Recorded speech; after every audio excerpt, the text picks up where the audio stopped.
জামাত PR পদ্ধতি হলে 40টা পর্যন্ত আসন সংসদে পেতে পারে, আর পিআর পদ্ধতি ছাড়া জামাত 3-4টা পায় কিনা সন্দেহ। সুতরাং জামাত এখানে তার লাভটা দেখতেছে, তার রাজনৈতিক স্ট্যান্ড। পিআর পদ্ধতি চায় না যারা চায় না, তারা যদি পিআর পদ্ধতিতে নির্বাচন হয়, পিআর পদ্ধতি ছাড়া তারা হয়তো 200+ সিট পেতে পারে, আর পিআর পদ্ধতিতে নির্বাচন হলে সে 135 থেকে 40টা সিট পাবে। তো ন্যাচারালি আপনি পিআর পদ্ধতি সে চাইবে না। আমি এইটা কারোই দোষ ধরছি না, কিন্তু আপনি যদি আমাকে ব্যক্তি একটা লোক হিসেবে রাষ্ট্র মানে দেশ এবং জনগণের কথাটা বলতে বলেন, তাহলে এই যে পিআর পদ্ধতি দেশের জন্য ভালো কিনা কিংবা পিআর পদ্ধতি ছাড়া দেশের জন্য ভালো কিনা, এই ব্যাখ্যাটা তো কেউ দিচ্ছে না। বিএনপি বলছে এটা স্থায়িত্ব হবে না, এরকম সরকার। আপনি সরকার স্থায়িত্ব তো এক জিনিস, সরকার স্থায়িত্ব একটা জিনিস। কীরকম আপনি যদি আমাদের অনেক সংস্কার করার কথা ছিল, আমাদের কিন্তু দৃশ্যমান কোনো সংস্কার হয় নাই, এখন পর্যন্ত এক চুল হয় নাই। ওইটাই একমত হয়েছি, ওইটাই একমত হয়েছি, এইটাই ডিসেন্ট দিছি, আবার এখন গণভোটে ইনফ্যাক্ট অফিসিয়ালি কোনোটা চূড়ান্ত হয় নাই। চূড়ান্ত হয়ে গেলে গণভোটের কোনো প্রশ্নই ছিল না। কাজেই আমি শুনেন, আমি মুখে গল্প করতে পারি, কিন্তু আমি এই আবহাওয়ায় মানুষ, আমি সকাল বিকাল পত্রিকা পড়ি, রাস্তায় হাঁটি, লোকজনের সাথে কথা বলি, টকশো করি, দেখি, সেখানে গল্প করে লাভ নাই। 5ই আগস্টের পর দেশটা ঠিক ওই জায়গায় বসে আছে যেখানে তখন ছিল। খালি হচ্ছে না কোনটা, আয়না ঘরে লোক যাচ্ছে না, বিনা বিচারে হত্যা হচ্ছে না, ওই জঙ্গিবাদের ইস্যুটা আসতেছে না, আপনার ছেলে ঘর থেকে বেরোয় গেলে ঠিকমতো ফেরত আসবে কিনা এই দুশ্চিন্তাটা আপনার নাই, এইগুলা হয়েছে। গোলাগুলি থেমে গেছে। আর আপনি দেখেন তো কি পরিবর্তন হয়েছে? ইনফ্যাক্ট কোনো পরিবর্তনই হয় না। হইলে তো আমরা অনেক কিছু দেখতে পারতাম, একদিকে নির্বাচন, আরেকদিকে এখনো সংস্কার ঐক্যমত নিয়ে কমিশনের যে বৈঠকগুলো দেখছি সেইটা কিছু হয় নাই, টাইম কিলিং হয়ে গেছে। হয় নাই বলেই তো এখন আমি গণভোটে যাচ্ছি। আমার গণভোটের তো দরকার ছিল না। আর একটা কথা, 5 আগস্টের পরে কেন এই রাজনৈতিক দলগুলোর মধ্যে ঐকমত্যের ঘাটতি? এই তো ওই যে বললাম, আমি এখন পিআর পদ্ধতি চাচ্ছি কেন? ওই যে আমি নির্বাচনমুখী হয়ে গেছি, আমি নির্বাচনে যাব, আমি ক্ষমতায় যাব, আমি ক্ষমতায় যাওয়া অপরাধ ধরতেছি না, নির্বাচন চাওয়াও অপরাধ ধরছি না। কিন্তু আপনাদেরকে তো বিবেচনায় নিতে হবে যে সরকারকে আমরা দাঁড়া করাইছি কোথায়, একটা জায়গায় তো দাঁড়া করাইতে হবে, সে জায়গায় আমরা দাঁড়া করাইতে পারি নাই। এখন এই যেটা বললেন পিআর পদ্ধতির সিস্টেম, আমি আপনাকে বললাম, এখন আমার বিবেচনায় যেহেতু কোনো সংস্কার দৃশ্যমান নয়। আরেকটা কথা বলতেছে যে আপনার কি এই যে নির্বাচনটা হয়ে যাওয়ার পর জুলাই সনদ আইনি ভিত্তি সংসদ দিবে, আস্থা রাখবে কেমনে মানুষে? আপনি যদি সংসদে যাওয়ার পর করেনি, এই আস্থা যদি থাকেই মানুষের, আপনারও যদি থাকে, এখন করতে দোষ কি? আপনি যদি করবেনই বলেন, এখন করতে দোষ কি? আপনি দেশটার একটা জায়গায় নিতে চান। আমি তো বলতেছি পিআর পদ্ধতির পক্ষে বিপক্ষে আমি না। দেশ এবং জনগণের জন্য পিআর পদ্ধতি ভালো নয়। আপনি সরকার দুর্বল হবে সেকেন্ডারি, সরকার দুর্বল হবে মানে আপনার দলের লোকসান হবে। আপনি পিআর পদ্ধতিতে সব বাদ দেন। উন্নত বিশ্ব জাপানে কোন পদ্ধতি বড় কথা নয়, 5 বার সরকার বদলায়। ব্রিটেনে এক মেয়াদের মধ্যে 3 বার 4 বার সরকার বদল হয়। ইটালিতে বদল হয়। পদ্ধতি বাদ দেন আপনি, তাতে কি হয়েছে? আপনি এই দল ক্ষমতায় আছে, আমরা দুজন সমর্থন দিছি, সে ভালো করে না, সমর্থন তুলে নিব, আপনি সরকার হবেন। এতে লোকসানটা কোথায়? লোকসান দলের। দল তার একাগ্র চিত্তে, তার যে ইচ্ছা, তার যে বাস্তবায়ন, সে যা করতে চাইবে সেটাকে চাপিয়ে দিতে পারবে না বলে পিআর চাচ্ছে না। ধন্যবাদ। আমি একটু ছোট্ট বিরতিতে যাব, দর্শক আমাদের সঙ্গেই থাকবেন।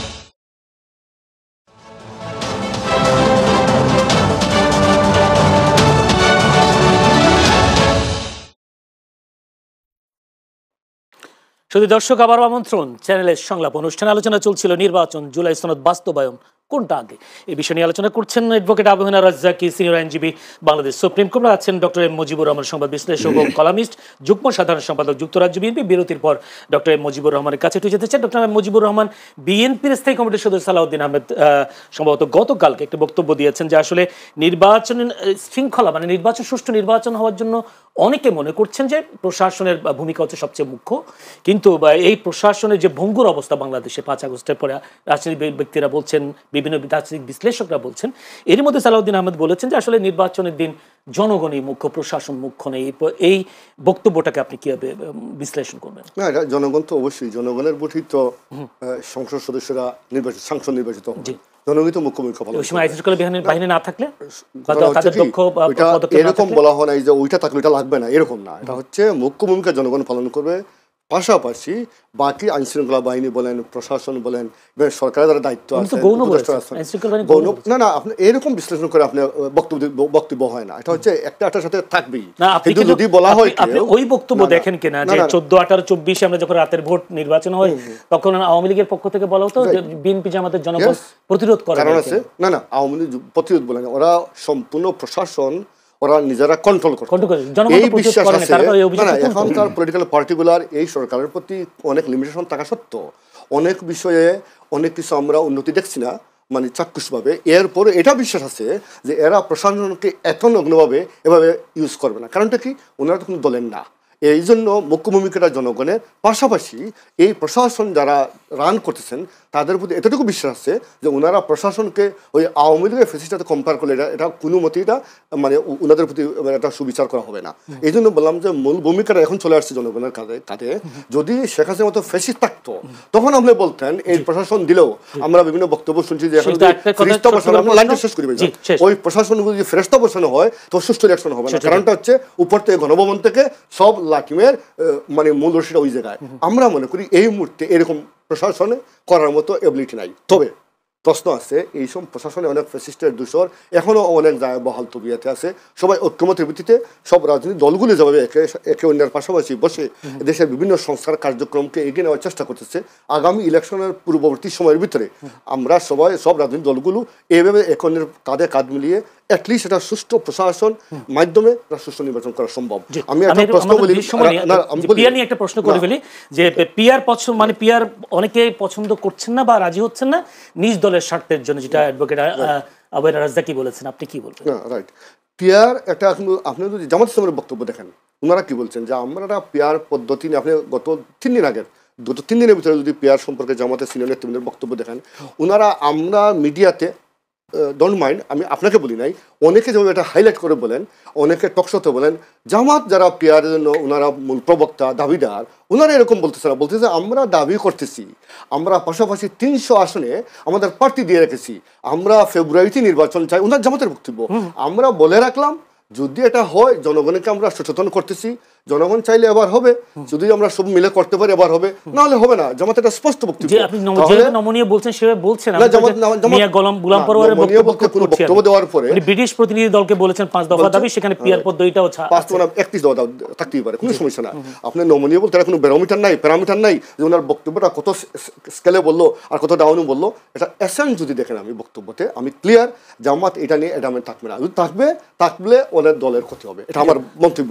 আমি একটা লাইন বলি, যেটা আবারও বলছেন যে যদি আমরা ঐক্যমতে পৌঁছতে পারতাম তাহলে গণভোটের প্রশ্ন আসতো না। উইথ ডিউ রেসপেক্ট, প্রশ্ন এই জায়গায় না, প্রশ্ন হচ্ছে আমরা ঐক্যমতে পৌঁছেছি বিদায়ী, এখন এটার আইনি ভিত্তিটা বিএনপি বলতেছে, তাহলে কোন জায়গায় করবেন? ভাই আরেকটা জিনিস বলছেন যে যদি আপনি পরবর্তী ক্ষেত্রে গেলেই করবেন, তাহলে এখন করেন না, এখন কীভাবে করবেন? আমরা তো এটা যে পলিটিক্সটা হচ্ছে কি, এটা পারসেপশন প্লাস জনগণের সামনে একেবারে লাইভ টিভি শোতে আপনি জনগণের প্রতি এত মানে আপনি লাইভ টিভি শোতে দেখতেছেন কি বলতেছেন, সেগুলো রেকর্ডেড ঐক্যমত কমিশন যে মিটিংগুলো হচ্ছে, এরপরে যদি মনে করে যে কেউ গিয়ে দিনকে রাতকে দিন করলে এদেশের রাজনীতি এত সহজ না, এইরকম প্রক্রিয়া হয় না। আপনি বলেন এরকম প্রক্রিয়া হয় না, এরকম প্রক্রিয়া হয় নাই না, অনেক জায়গায় সবগুলা বাস্তবায়ন হয়েছে আমি বলবো না, কিন্তু এরকম না সংশয় থাকতে পারে। তো প্রসেসটা কি? Democratic process, slowly gradually will get a proper system. এটা একদিনে সুইচ দিলাম আর কালকে সব লালবাতি জ্বলে উঠবে, এরকম ডেমোক্রেটিক প্রসেস না। তো বাট জবাবদিহিতার ভিতরে আমাদের পলিটিশিয়ান জানতে হবে, আমাকেও জবাবদিহিতা নিয়ে আসেন, আমার কোনো আপত্তি নাই। আমি লাইনটা শেষ করে যেটা বললাম যে প্রসেস নিয়ে বিতর্ক, এটা যে গণভোট লাগবে বিকজ অফ ঐক্যমত হয় নাই এই শব্দটা না, গণভোট হোক অথবা আইনি ভিত্তি, যেটা আমরা বিএনপি মনে করি সংসদ সদস্যদের মাধ্যমে জাতীয় সংসদে হবে, এটা আইনি ভিত্তি। এখন আপনি চাইলেও করতে পারবেন না, তো এখন তো সংসদ নাই, এখন আপনাকে ম্যান্ডেটটা, এটা আমি ডিসরেসপেক্ট করবো না। বর্তমান সরকারের এই দেশের জনগণ, এই দেশের অভ্যুত্থানকারী প্রতিটা দল এই সরকারকে লেজিটিমেসি দিয়েছে, এদের কোনো দ্বিমত নাই, কিন্তু এরপর আইনের একটা প্রসেস আছে, আইনের একটা প্রক্রিয়া। আইনের কথা এতক্ষণ আবু রাজ্জাকি বলছেন। আমি একটা প্রশ্ন করে রাখি, জামায়াত এরকম বিভিন্ন দাবি দাবি তুলে বিএনপিকে কি চাপে রেখেছে, নাকি আসলে জামায়াত বিএনপি থেকে বিশেষ করে নির্বাচনী দৌড়ে বেশ এগিয়ে আছে? যেহেতু তারা যদি নির্বাচনে, আপনি নিজেই বলেছেন যে তারা নির্বাচনের প্রস্তুতি নিয়ে নিয়েছে অনেক আগে, কিন্তু সেই ক্ষেত্রে এখনো বিএনপি তাদের প্রার্থীগুলো তার ঠিক করতে পারে নাই, তাহলে কি বিএনপি জামাতকে ফলো করতে হবে জরুরি কি? জামাত 2 বছর আগে প্রার্থী দিয়ে দেয়, জামাত এখন পিছিয়ে গেছে কিনা? না, বিএনপি পিছাবে কেন? বিএনপি পার্টি নির্ধারণ করার সময় চলে আসছে নাকি? আমি এটা কম্পারিজন করতে রাজি। জামাত 5 বছর আগে তার প্রার্থী থাকতেই পারে, তার কেউ ছোট দল বড় দল আমি এটা কাউকে বলবো না। 5 বছর আগে একটা দলের প্রার্থী, কোন দলের দেখবেন নেতা একজন, তো উনি 5 বছর আগে সিলেক্টেড হয়ে গেছে, উনি এমপি ইলেকশন করবেন, তার মানে কি বিএনপিকে তাকে ফলো করতে হবে বা জামাত তাকে ফলো করতে হবে? It's necessary.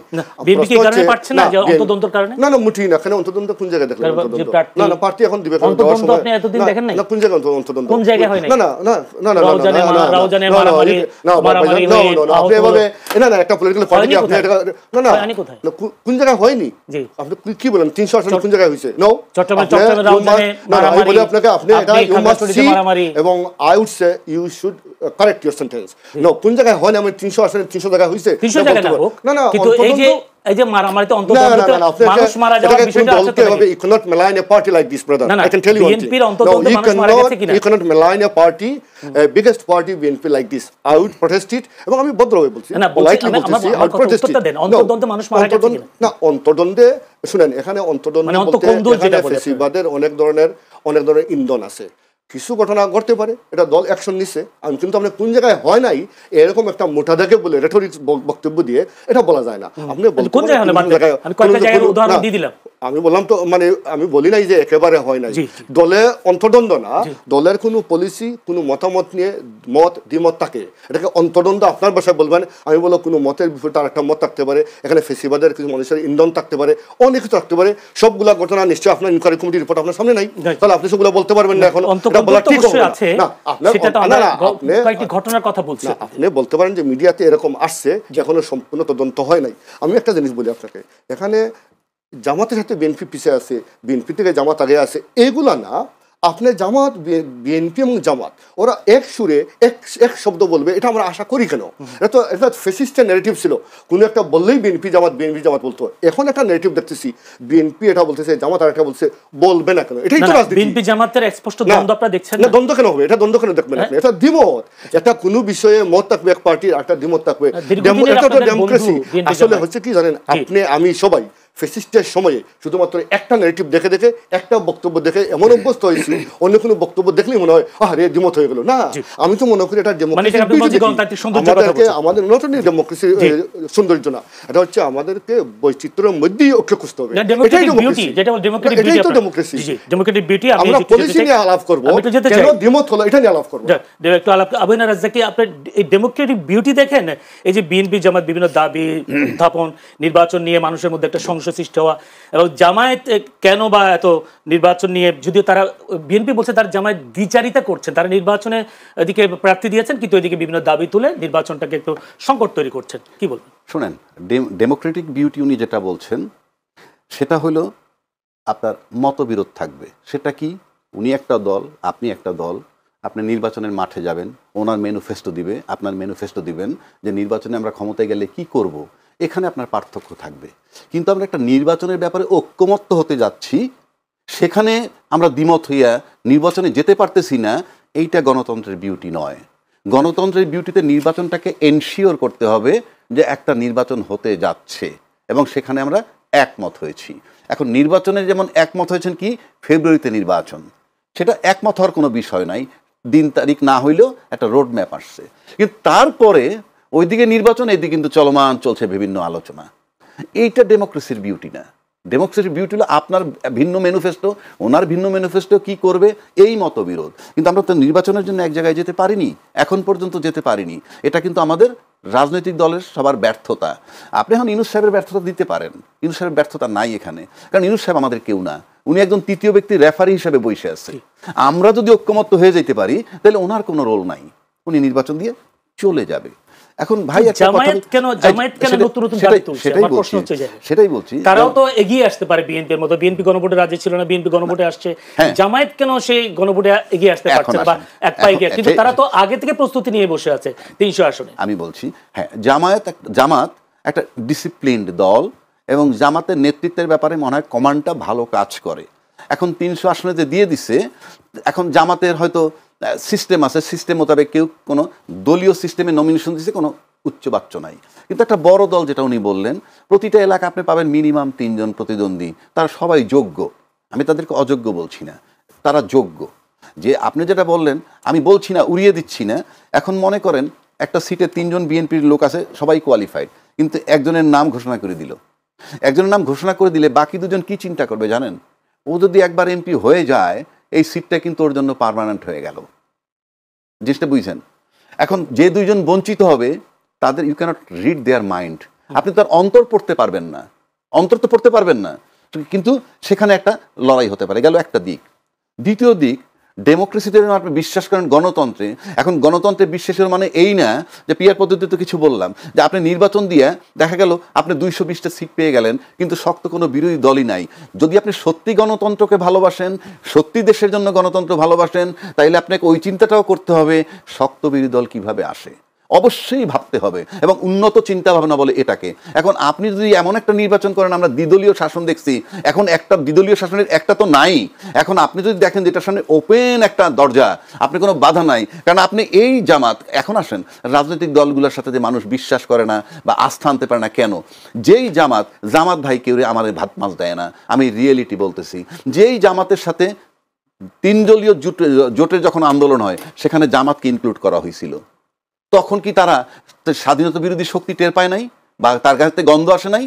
এরশাদ বিরোধী আন্দোলন যখন করে 3 দলীয় জোটে, তারাই আনছেন কেন? আর কোনো দল নেই, তারা আনতামই না, আমি সে তো রাজাকার।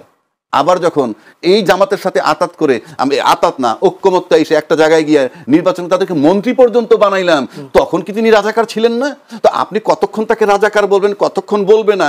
এই যে রাজনীতির যে অস্থির, মানে চেঞ্জ হওয়ার মানসিকতা, মানে মানুষকে কিছুই মনে করেন না, যা মন চায় তাই বলবেন, এবং বলবেন একটা সুন্দর বাক্য, যেটা আমি I hate it like anything. সেটা কি? রাজনীতিতে শেষ কথা বলতে কিছু নাই, দেশটা তামাশা নয় যে আপনার শেষ কথা বলতে কিছু নাই। একবার আপনার গায়েতে ঘ্রাণ পাবো, একবার আপনার গায়েতে গন্ধ পাবো।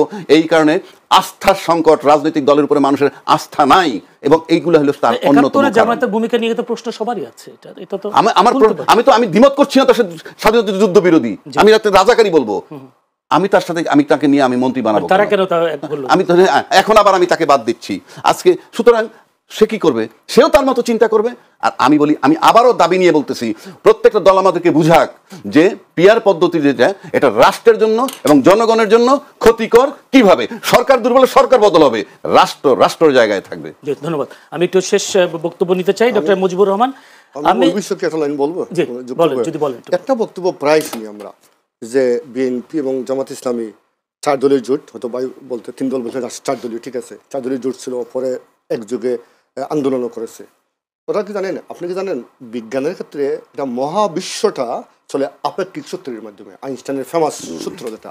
কারণটা কি জানেন, মহান মুক্তিযুদ্ধের সময় ডান বাম চীনপন্থী সোভিয়েতপন্থী সবাই একসাথে যুদ্ধ করে নাই, কিছু বিচ্ছিন্ন মানুষ ছাড়া, যারা দলগতভাবে, ওদের জামাত ইসলামী আরও 2-1টা সংগঠন ছাড়া সব একাকার হয়ে যুদ্ধ করেছে। ওরা কি সবাই একমতের ছিল, এক পথের প্রতীক ছিল না? জুলাই গণঅভ্যুত্থানে যখন একটা শাসক থাকে, এটা আপেক্ষিক বললাম কি জন্য, ডিপেন্ড করে আপনি কি নিয়ে ফাইট করছেন। যেমন ধরুন বর্তমান যে পরিবেশ, এই পরিবেশটা হচ্ছে আপনার মতবাদ, আপনার নির্বাচনী ম্যানিফেস্টো অথবা আপনার দলীয় আদর্শ আপনি স্বাধীনভাবে প্রচার করতে পারতেছেন। আমি আমারটা প্রচার করতে পারতেছি, বাইটা তার সুশীল মত বলেন, দলের মত বলেন, ওনার একটা বিশ্লেষণ প্রচার করতে পারতেছেন। যখন দেখবেন কেউই তার কোনো বক্তব্যটা প্রচার করতে পারতেছে না, বলতে পারতেছে না, বিএনপির ভারপ্রাপ্ত চেয়ারম্যান জনাব তারেক রহমানের বক্তব্য এই যে বগাস একটা হাইকোর্টের রায় দিয়ে নিষিদ্ধ করে দেওয়া, এইরকম প্রেক্ষিতে তখন আপনার সাথে আমার দলের মত পার্থক্য কি, তার চেয়ে পার্থক্যটা হবে এই মুহূর্তে ওকে সরাতে হবে। ওকে সরাতে গিয়ে আমরা পরে এসে আপনার পদ্ধতি বলবেন, আপনার মত বলবেন, আপনার আদর্শ বলবেন, আমি আমার পদ্ধতি বলবো, আমার মত বলবো, এটা বলতেই পারি। আগে বলে নাই বিদায়, এখন এটা তোলা অন্যায় না। আপনি বলতে পারেন, কতটুকু তুলবেন? বিএনপি তো কখনো বলে নাই জামাত ইসলামী দেশের রাজনীতি করবে না, রাজনীতি করবে। বিএনপি এটা বলার অধিকার রাখে, বলে জুট লাগবে না, শুনেন, জুটে নেবে না।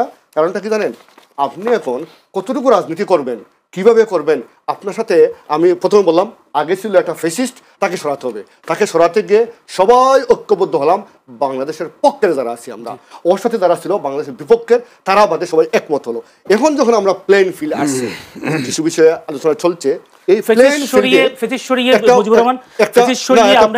ঐক্যবদ্ধ বলতে জানি না, আপনি কি মনে করেন? আপনি আমাকে সময় দেন, সময় নিয়ে বসেন, আই ক্যান এক্সপ্লেইন ইট। যে ঐক্যবদ্ধ আপনি যখন ঐক্য দেখছেন, আমি দেখছি না, আমি এটাই ঐক্যবদ্ধ দেখছি, একসাথে বসছি, কথা বলছি, কথা বলে প্রসেস নিয়ে আগ বাড়তে পারছি। আমি এক লাইনে বলি, এই যে একসাথে বসতে পারছে কেন জানেন? ইনুস সরকার নির্দলীয় সরকার বইলা। কালকে কোনো নির্বাচিত সরকার আসুক, আমরা অতীতে দেখি নাই যে যে সরকার ক্ষমতায় গেছে তার যখন ক্রাইসিস হয়েছে সব দল নিয়ে বসছে, আমি দেখি নাই। এখন ইনুস সাহেব আছেন বইলে বসতেছে। 2 নম্বর জোটে নিবে না কেন? কারণ সামনে আমার প্রতিদ্বন্দ্বী নাই।